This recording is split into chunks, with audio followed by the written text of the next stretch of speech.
Hello everyone, welcome back to my channel. আমি পাপিয়া, তোমরা দেখছো বঙ্কন্যা পাপিয়া ইউটিউব চ্যানেল। তো আমরা জানি শীতকাল মানেই কিন্তু বিভিন্ন উৎসব, বিভিন্ন মেলা এবং সবথেকে গুরুত্বপূর্ণ সেটা হচ্ছে বড়দিন বা ক্রিসমাস। আর এবছরের ক্রিসমাসে শ্রীরামপুর টেক্কা দিতে চলেছে আমাদের পার্ক স্ট্রিটকে। ইয়েস, ঠিকই শুনছো, এই প্রথমবার শ্রীরামপুর সেজে উঠেছে ক্রিসমাসে, আর শ্রীরামপুর চার্চও তার সাথে সাথে। আর আমি তোমাদেরকে দেখাবো যে কিভাবে সেজে উঠেছে শ্রীরামপুর। তো চলো, কেউ ভিডিওটা স্কিপ করো না, একেবারে শেষ পর্যন্ত দেখতে থাকো। অবশ্যই আমি ভিডিওর সাথে সমস্ত ডিটেলে শেয়ার করব যে তোমরা কিভাবে যাবে শ্রীরামপুর থেকে, মানে শ্রীরামপুর চার্চে। So let's start today's video. তো আমরা এখন চলে এসেছি শ্রীরামপুর স্টেশন, তোমরা দেখতেই পাচ্ছ। এবার তোমাদেরকে আমি বলবো যারা প্রথমবারের জন্য আসছো শ্রীরামপুরে তো কিভাবে যাবে। তো চলো, সাবওয়ে ধরে চলে আসো নিচে। এখান থেকে মানে স্টেশন থেকে বেরিয়েই ডান দিকে চলে আসবে। ডান দিকে রাস্তা বরাবর সোজা চলে আসলে কিছু দূর গিয়েই কিন্তু তোমরা দেখতে পাবে, দেখো সামনে লেখা আছে লুনা অ্যান্ড এলিট শোরুম। তো ওখান থেকে তোমরা ডান দিকে না বাঁ দিকে যাবে। বাঁ দিকেই দেখতে পাচ্ছ অনেক লাইট লাগানো আছে। হ্যাঁ, বাঁ হাতের রাস্তা বরাবর তোমাদেরকে সোজা চলে আসতে হবে। বা যারা শ্রীরামপুর কোর্ট চেনো, তো একেবারে কোর্টের সামনেই আছে সেন্ট ওলাভস চার্চ।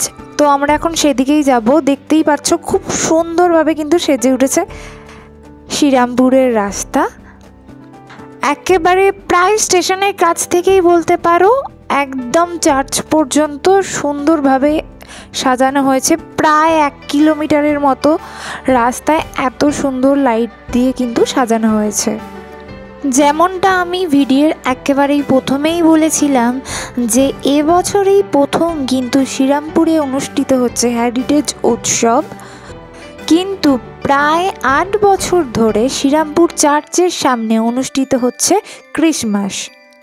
শ্রীরামপুরবাসী কিন্তু প্রায় 8 বছর ধরেই তাদের চার্চের সামনে ক্রিসমাস পালন করে থাকেন। আর এবছর যেহেতু হেরিটেজ উৎসব হচ্ছে, তাই এবছর এটা আরও বৃহৎ রূপ ধারণ করেছে। চলো, আমরা দেখতে দেখতে কিন্তু চলে এলাম চার্চের সামনে। আর দেখতে পাচ্ছ চার্চের সামনেটা কত সুন্দরভাবে সাজানো হয়েছে। এবার তোমাদেরকে দেখিয়ে দিই একবার চার্চটা সামনে থেকে। অসম্ভব সুন্দর লাগছে। দিনের বেলার থেকে রাত্রিরে আসলে এটা আরও বেশি ভালো লাগবে তোমাদের। অসংখ্য লাইট দিয়ে সাজানো হয়েছে চার্চের বাইরেটা, যেমনটা তোমরা ভিডিওর মাধ্যমে দেখতেই পাচ্ছ। চলো, চার্চের ভেতরে যাওয়ার জন্য কিন্তু এখানে লাইনের ব্যবস্থা করা হয়েছে। আর এই যে সামনে দেখতে পাচ্ছ কামানগুলো, এখানে অনেক কামান সাজানো আছে। এগুলো অ্যাকচুয়ালি ইংরেজদের সময়কার কামান। ইংরেজরা ভারত ছেড়ে বিতাড়িত হওয়ার পরে সেগুলোকে এনে এখানে সাজিয়ে রাখা হয়েছে। এবার চলো আমরা ধীরে ধীরে চার্চের দিকে এগিয়ে যাব। এখানে কিন্তু সিঙ্গেল লাইনের ব্যবস্থা করা হয়েছে। আরও একবার তোমাদেরকে চার্চটা সামনে থেকে দেখিয়ে দিই। অসম্ভব সুন্দর লাগছে দেখতে, অপূর্ব লাগছে দেখতে। প্রত্যেকটা মন্দির, মসজিদ এবং চার্চ সব জায়গার নিয়ম কিন্তু একই। ভেতরে কিন্তু ক্যামেরা অ্যালাউড না। বাইরেটা যতটা সম্ভব ততটা আমরা ভিডিও করেছি। অনেক জায়গায় নিষেধাজ্ঞা থাকা সত্ত্বেও অনেকেই ভিডিও করেন, কিন্তু আমি বলবো বিশেষ করে প্রার্থনা করার জায়গায় একদমই ভিডিও করা উচিত না যখন সেখানে নিষেধাজ্ঞা আছে। বাইরে থেকে তোমরা ভিডিও করতেই পারো, ওনারা বাইরে কখনো বারণ করেন না।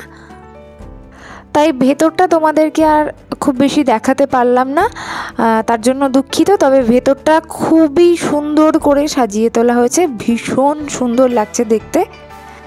চার্চ থেকে বেরিয়ে এবার তোমাদেরকে বাইরেটা আরও একবার দেখিয়ে দিই। দেখো কতটা সুন্দর লাগছে দেখতে। আচ্ছা, চার্চের পাশেই আছে একটা মাঠ, আর সেখানে বসেছে বিভিন্ন ধরনের স্টল। বিভিন্ন বইয়ের স্টল ছিল, বেশ কয়েকটা হাতে গোনা হলেও তাতে ভিড় ছিল বেশ। এবার চলো তোমাদেরকে এক এক করে সমস্ত স্টলগুলো ঘুরিয়ে দেখিয়ে দিই। বইয়ের কয়েকটা স্টল ছিল, 2-1টা। এরপর ছিল কয়েকটা জুয়েলারি স্টল, যেখানে কিন্তু তোমরা অনেক ভালো ভালো জুয়েলারি পেয়ে যাবে। অ্যান্টি টার্নিশ যেগুলো জুয়েলারিগুলো হয়, যেগুলো এখন খুব ট্রেন্ডি জুয়েলারি, সুগার বিটসের ওপর যে সমস্ত ট্রেন্ডি জুয়েলারিগুলো আছে, কোরিয়ান টাইপের জুয়েলারি যেগুলো বলি, সেই রকম তোমরা জুয়েলারি এখানে পেয়ে যাবে। এছাড়াও বিভিন্ন খাবারের স্টল, যেমন এখানে ছিল বিভিন্ন ধরনের পিঠে। কী কী ছিল সেটা আমি পরে তোমাদের সাথে শেয়ার করছি। বিভিন্ন লোভনীয় খাবার দাবারের স্টল ছিল। এছাড়াও ছিল বিভিন্ন হ্যান্ডমেড জুয়েলারি এবং বিভিন্ন বুটিক স্টাইলের জামা কাপড়ের স্টল। এবং তোমরা দেখতেই পাচ্ছ সেখানে কিন্তু প্রচুর মানুষের ভিড়ও হয়েছে। শীতকাল যেহেতু, চা কফি স্টল কিন্তু একেবারেই বাদ দেওয়া যায় না। তারপর চলে এলাম আবার একটা স্টলে, যেখানে হ্যান্ডমেড কিছু জুয়েলারি ছিল, অ্যান্ড নেমটা খুব ইউনিক, কৈরাভি। চলো, এরপর ছিল ক্রিসমাস উপলক্ষে বিভিন্ন ধরনের ক্রিসমাসের জিনিস, যেমন সান্তা, ক্রিসমাসের ড্রেস, বাচ্চাদের ক্যাপ, ব্যান্ড। এর সাথে ওনারা রেখেছিলেন মোমোস, কফি, বিভিন্ন ধরনের খাবারের জিনিসপত্র।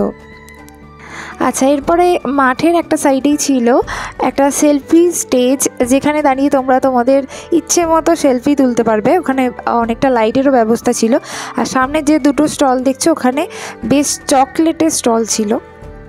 আচ্ছা, আমি যে স্টলটায় ভিজিট করেছিলাম সেটা হচ্ছে এই হ্যান্ডমেড জুয়েলারি স্টলে। আর এইখানে না ভীষণ চিপ প্রাইসে, তোমরা গেস করতে পারবে না, মানে এত কম দামের জুয়েলারি পাওয়া যাচ্ছিলো, এবং ভীষণই কিউট আর খুব সুন্দর দেখতে প্রত্যেকটা জুয়েলারি।